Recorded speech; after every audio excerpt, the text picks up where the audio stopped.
नमस्ते दोस्तों, मेरा नाम सुनील रंजन है और बाय प्रोफेशन मैं टीचर हूँ। खैर, भारत में अफसरों की फौज है। अफसरों मतलब जो हमारे आईएएस, आईएफएस, आईपीएस जो ऑफिसर्स हैं या स्टेट लेवल पे जो एडमिनिस्ट्रेटिव ऑफिसर्स हैं, मैं उनकी बात कह रहा हूँ।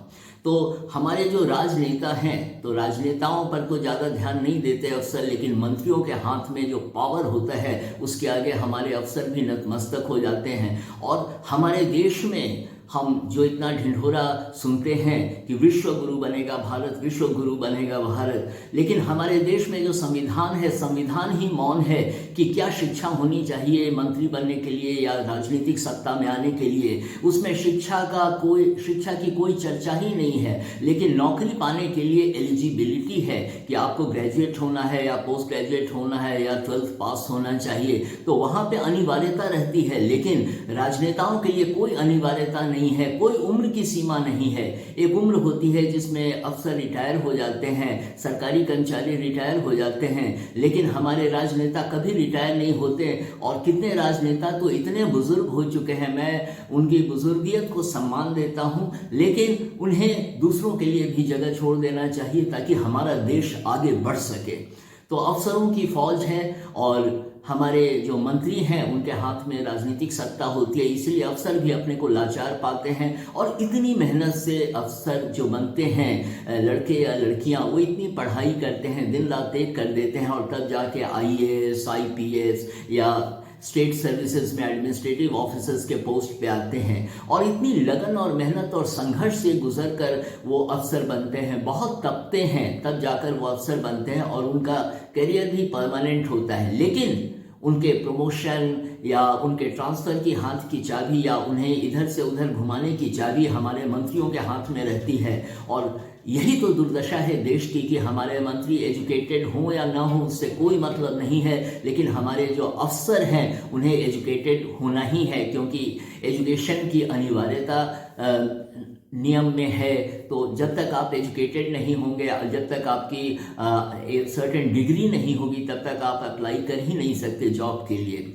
तो यह है हमारे अफसरों का हाल कि वे करें तो क्या करें। ईमानदार से ईमानदार अफसर भी लाचार हो जाते हैं, क्योंकि वे जब व्यवस्था में आते हैं तो जो वो हकीकत देखते हैं तो उसके कारण वो अपने को लाचार पाते हैं। और जो बहुत कर्मठ होते हैं वो तो किसी के आगे झुकते नहीं हैं और वे समाचार भी बन जाते हैं, लेकिन उन पर भी अंकुश तो फाइनली मंत्रियों का ही होता है, इसलिए वो भी लाचार हो जाते हैं और कुछ समय के बाद हकीकत को स्वीकार कर लेते हैं। और यह हमारी व्यवस्था है, हमारा जो पॉलिटिकल सिस्टम है, हमारा जो सोशल सिस्टम है, यह इस हद तक गिरा हुआ है।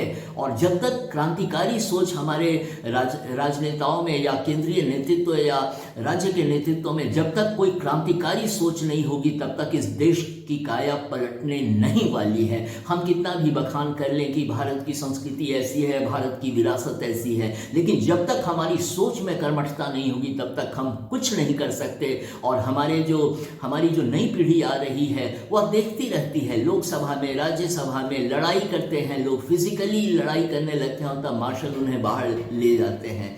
तो विषय था अफसर, तो अफसर करें तो क्या करें। और बहुत होता है अगर तो उनका ट्रांसफ़र कर दिया जाता है और ऐसी जगह ट्रांसफ़र कर दिया जाता है ईमानदार अफसर्स का कि वहाँ कुछ कर भी नहीं पाते हैं और फिर उसके बाद अपने भाग्य को लेकर बैठ जाते हैं कि अब जो होगा देखा जाएगा। और दूसरी बात होती है कि चुनाव के समय तो राजनेता आते हैं, बहुत ही विनम्र होकर बात करते हैं, जनता से बात करते हैं और सारे अफसरों की फौज उनके साथ आती है। और कितने अफसर तो उन्हें देख देख कर मुस्कुराते भी रहते हैं, क्योंकि वे जानते हैं कि हकीकत क्या है। और राजनेता आते हैं तो बहुत विनम्र होकर पहले तो नमस्ते करते हैं और इतनी खूबसूरत मुस्कान देते हैं जैसे मोनालिसा की मुस्कान हो, और इतनी विनम्रता से बात करेंगे और वादों का तो अंबार लगा देते हैं कि ये करेंगे वो करेंगे। लेकिन चुनाव में यदि जीत जाते हैं तो उसके बाद वो जल्दी उस जगह पर जाते भी नहीं है, मुंह भी नहीं दिखाते और विलासिता में डूब जाते हैं। राज्य स्तर पर या केंद्र स्तर पर क्योंकि उनके हाथ में सत्ता आ जाती है, एक स्थान उन्हें मिल जाता है और उसके बाद वो हमारे और आपके पैसे से मजे उड़ाते हैं। ये हाल है हमारे मंत्रियों का और राजनेताओं को जो सत्ता में आज विराजमान है। और यह हर दल के साथ है, या वो बीजेपी हो या आम आदमी पार्टी हो या फिर कांग्रेस हो, हर दल का यही हाल है। ये सत्ता में जाते ही लोगों का भला करना भूल जाते हैं और अपनी भलाई में लग जाते हैं। दूसरी बात होती है कि जब तक हमारे संविधान में संशोधन नहीं होगा, यह क्रांतिकारी कदम होगा, तभी हम विश्व गुरु जैसे शब्द सुन भी सकते हैं। जब तक यह बदलाव नहीं आएगा, लेकिन क्या होगा कि हमारे राजनेता यह बदलाव नहीं आने देंगे, वह बिल ही पास नहीं होने देंगे जिसमें शिक्षा की अनिवार्यता बन जाए। और तब क्या होगा कि हमारे जो लीडर्स होंगे वो क्वालिटी लीडर्स होंगे। मैं मानता हूं कि शिक्षा ही सब कुछ नहीं है, आदमी की समझदारी भी बहुत कुछ है, लेकिन तब क्या है कि शिक्षा जब आती है तो इंसान को पता चलता है कि मेहनत क्या होती है और कैसे लगन और परिश्रम से हम आगे बढ़ सकते हैं। और हमारी एक सोच बनती है, हमारे में वैचारिकता आती है, और ऐसी वैचारिकता जब आएगी तब भारत सही मायनों में सही रास्ते पर चल पड़ेगा। इसलिए शिक्षा की अनिवार्यता बहुत जरूरी है। संविधान में संशोधन करके ही ऐसा किया जा सकता है, लेकिन अभी भी मैं कहता हूं कि ये राजनेता ऐसे होने नहीं देंगे, क्योंकि विद्रोह हो जाएगा और आपस में ही सब सेटिंग कर लेंगे और उसके बाद इस बिल को नहीं पास होने देंगे। और किसी पार्टी में, किसी दल में इतनी ताकत नहीं है कि शिक्षा की अनिवार्यता को लागू करे कि राजनीति में आने के लिए शिक्षा की अनिवार्यता भी होनी चाहिए।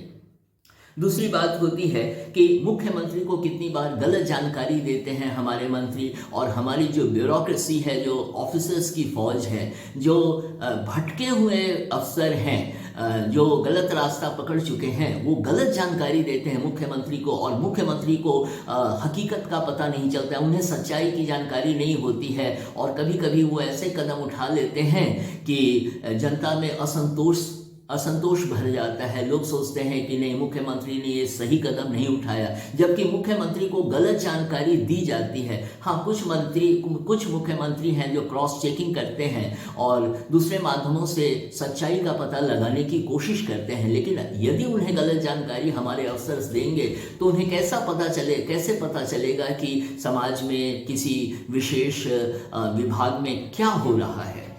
तो दूसरी बात है कि जो पढ़े लिखे लोग होते हैं, अधिकतर एक दूरदृष्टि होती है, उनमें एक विजन होता है एक नए देश का, अपने सपनों को लेकर वो चलते हैं। और जो सपने नहीं देखते हैं वो आगे क्या करेंगे। हमारे पूर्व राष्ट्रपति APJ अब्दुल कलाम, वो हमारे लिए आदर्श हैं, और उन्होंने बच्चों को बराबर कहा, अपने सपने देखो और सपनों को हकीकत में बदलने की कोशिश करो। लेकिन हमारी जो व्यवस्था है, सामाजिक व्यवस्था अभी जो सोसाइटी में, भारतीय समाज में है, हम इतना आपस में ही टूटे हुए हैं और लुंज पुंज की स्थिति है। कानून व्यवस्था अपना काम नहीं कर रही है, जबकि सारे नियम बनाए हुए हैं, लेकिन कानून व्यवस्था का नाम नहीं दिखाई देता है। कभी कभी कोई एक्शन ले लिया जाता है, और इस मामले में मैं योगी जी को सैल्यूट करता हूं कि योगी जी के बारे में पहले मुझे डाउट था कि पता नहीं कैसी मान्यताओं में ये होंगे, क्योंकि उनका वस्त्र देखकर मुझे लगता था कि ये मान्यताओं से बंधे होंगे और हो सकता है कि बहुत अच्छे मुख्यमंत्री नहीं साबित हो। लेकिन योगी जी की निष्पक्षता को मैं सैल्यूट करता हूं, और भारत में कोई मुख्यमंत्री ऐसा नहीं है जो इतने बड़े बड़े लोगों पर हाथ डाल दे और उसके बाद लॉ एंड ऑर्डर को कंट्रोल करने का आदेश जारी कर दे। किसी भी प्रदेश में आप देखें, थोड़ा सा दिखाई देता है तेलंगाना में, वहां के मुख्यमंत्री बहुत सख्त कदम उठाते हैं, और योगी के कारण ही सारे देश के मुख्यमंत्री एक्टिव हो गए हैं और वो भी सख्त कदम उठा रहे हैं। और यह सख्त कदम हमारे देश में उठाने की ज़रूरत है, क्योंकि यदि लॉ एंड ऑर्डर सही रहेगा और हमारे जो कानून का सही पालन होगा, तभी हमारे देश में एक खुशहाली आ सकती है और हमारा देश प्रगति के पथ पर आगे बढ़ सकता है। दूसरी बात होती है कि हमारे विभिन्न क्षेत्र हैं समाज में, जैसे उद्योग है, कृषि है, शिक्षा है, और अपराध पर तो जीरो टॉलरेंस होना चाहिए, क्योंकि सही संदेश समाज को तभी जाता है जब लॉ एंड ऑर्डर अपना काम करता है और हमारे जो एजेंसीज हैं वो अपना काम निष्पक्ष तरीके से करती हैं। कोई उसमें पार्शियलिटी नहीं होनी चाहिए कि ये इनका आदमी है, ये मंत्री का बेटा है या ये अफसर का बेटा है, ऐसा नहीं होना चाहिए। तभी हम सच्चे मायनों में एक लोकतंत्र को जिएंगे, नहीं तो लोकतंत्र हमारे लिए दिखावा, एक मखौल होकर रह जाएगा। तो दोस्तों, मैं आपसे अफसरों के बारे में, राजनेताओं के बारे में, मंत्रियों के बारे में और किन्हें क्या करना चाहिए उनके बारे में मैं अपने विचार रख रहा था। और मैं उम्मीद करता हूं कि अगले वीडियो में मेरी आपसे फिर मुलाकात होगी और मैं अपने हर वीडियो में एक मुद्दे को उठाता रहूँगा, यह मैं आपसे वादा करता हूँ। और एक चीज़ का मैं बहुत ध्यान रखता हूँ, मैं निष्पक्ष होके बात करना चाहता हूं और बराबर बात करता हूं। किसी का साइड नहीं लेना है, बल्कि जो सही है, और सही इंटेलेक्चुअल वही होता है जो सही, जिसको सही और गलत की पहचान हो। केवल डिग्री लेने से आदमी इंटेलेक्चुअल नहीं हो सकता, जबकि पढ़ाई शिक्षा के बाद जब उसमें वैचारिकता आती है तो वो सही मायनों में एक बुद्धिजीवी होता है, एक इंटेलेक्चुअल होता है। ऐसा मेरा मानना है। तो आपसे अगले वीडियो में मुझे उम्मीद है फिर मुलाकात होगी। तब तक के लिए धन्यवाद, शुक्रिया, थैंक यू।